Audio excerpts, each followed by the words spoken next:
ಇತ್ತೀಚಿನ ನಿರ್ಮಾಣಗಳಲ್ಲಿ ಯುವಕರಲ್ಲಿ ನಿದ್ರಾ ಇರುತ್ತೆ ಮತ್ತು ಮಾನಸಿಕ ಒತ್ತಡಗಳು ಪೊಲ್ಯೂಷನ್ ನೀವು ಗೊತ್ತಿರಬೇಕು 2 ಗಂಟೆ 3 ಗಂಟೆ ಮೊಬೈಲ್ ಸ್ಕ್ರೀನ್ ಟೈಮ್. ಸೊ ಇವನ್ನೆಲ್ಲ ಒಂದು ಅಂಶಗಳನ್ನು ಏನು ಉದ್ಯೋಗಕ್ಕೆ ಎಡೆ ಮಾಡಿಕೊಡುವಂಥ ಪೂರಕವಾದ ಅಂಶಗಳನ್ನು ನಾವು ಕಂಟ್ರೋಲ್ ಮಾಡಬೇಕು. ಹಾಗೆ ಕೂಡ ನಮ್ಮ ಜೀವನ ಶೈಲಿಯು ಬದಲಾಗ್ತಾ ಇದೆ, ಊಟದ ಪದ್ಧತಿಗಳು ಬದಲಾಗ್ತಾ ಇದೆ. ನಮಗೆಲ್ಲ ಮೊದಲೆಲ್ಲ ಕಾನೂನುಗಳು ಇರ್ತಿದ್ವು, ಈಗೆಲ್ಲ ಪಿಜ್ಜಾ ಬರ್ಗರ್ ಎಲ್ಲ ಕಡೆ ಬರ್ತಾ ಇದೆ. ಸೊ ಹೀಗಾಗಿ ನಮ್ಮನ್ನು ನಾವೇ ಒಂದಷ್ಟು ಶುದ್ಧೀಕರಣಗೊಳಿಸಬೇಕಾಗಿದೆ.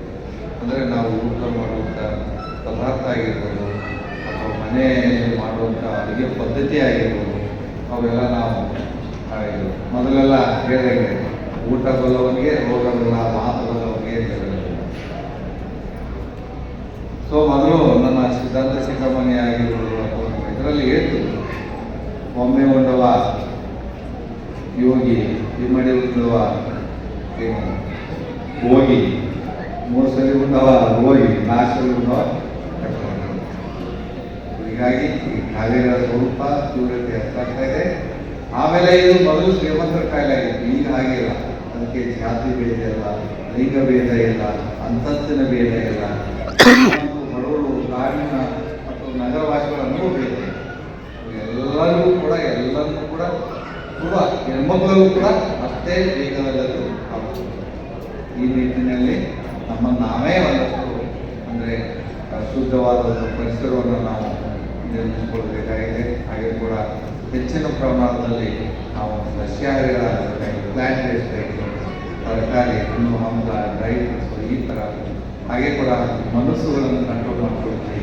ಯೋಗ, ಮೆಡಿಟೇಷನು ಈ ಥರದಂಥ ಒಂದು ಧಾರ್ಮಿಕ ಕಾರ್ಯಕ್ರಮಗಳಲ್ಲಿ ಭಾಗವಹಿಸಿ ಅನುಮಾನ ಕಟ್ಟುಕತೆ ಅಂತ ಹೇಳೋರಿಗೆ ಇತ್ತೀಚಿನ ಸಂಶೋಧನೆಯಿಂದ ತಮಗೆಲ್ಲ ತಿಳಿದಿದೆ, ದ್ವಾರಕ್ಕೆ ನೀರಿನಲ್ಲಿ ಮುಳುಗಿರೋದು, ಹಾಗೇನೆ ಭಾರತದ ರಾಮೇಶ್ವರಂನಿಂದ ಶ್ರೀಲಂಕಾಗೆ ಆ ಸೇತುವೆಯನ್ನ ಕಟ್ಟಿರುವಂತದ್ದು ಸಂಶೋಧನೆಯಿಂದ ಈಗಾಗಲೇ ಸಿಕ್ಕಿರುವ ಆಧಾರಗಳು ನಮಗೆ ಗೊತ್ತಿದೆ.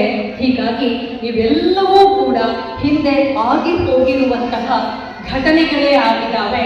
ನಮ್ಮ ಸಿದ್ಧಾಂತ ಶಿಖಾಮಣಿಯ ಇತಿಹಾಸವನ್ನ ನೋಡ್ತಾ ಹೋದ್ರೆ ಅದು ಪುರಾತನ ಕಾಲಕ್ಕೆ, ಅನಾದಿ ಕಾಲದಲ್ಲಿ ಇದ್ದಂಥದ್ದು ಈ ಒಂದು ಸಿದ್ಧಾಂತ ಶಿಖಾಮಣಿಯ ತತ್ವ ಬೋಧನೆಗಳು ಅನ್ನೋದು ನಿಶ್ಚಲವಾಗಿ ಇರುವಂಥದ್ದು.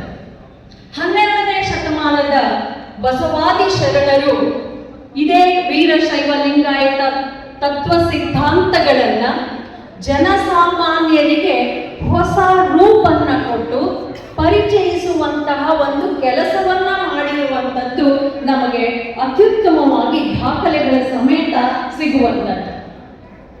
ಒಂದು ಭಾಷೆಯ ದೃಷ್ಟಿಯಿಂದ ವಚನಗಳು ಸರಳವಾಗಿ, ಸುಲಭವಾಗಿ ನಮ್ಮ ಪ್ರಾದೇಶಿಕ ಭಾಷೆಯಲ್ಲಿ ಇಲ್ಲಿಯ ಸಾಮಾನ್ಯ ಜನರಿಗೆ ಅರ್ಥವಾಗುವಂತಹ ನೆಲೆಗಟ್ಟಿನಲ್ಲಿ ರಚನೆಯಾಗಿರುವಂತಹ ವಿಶೇಷ.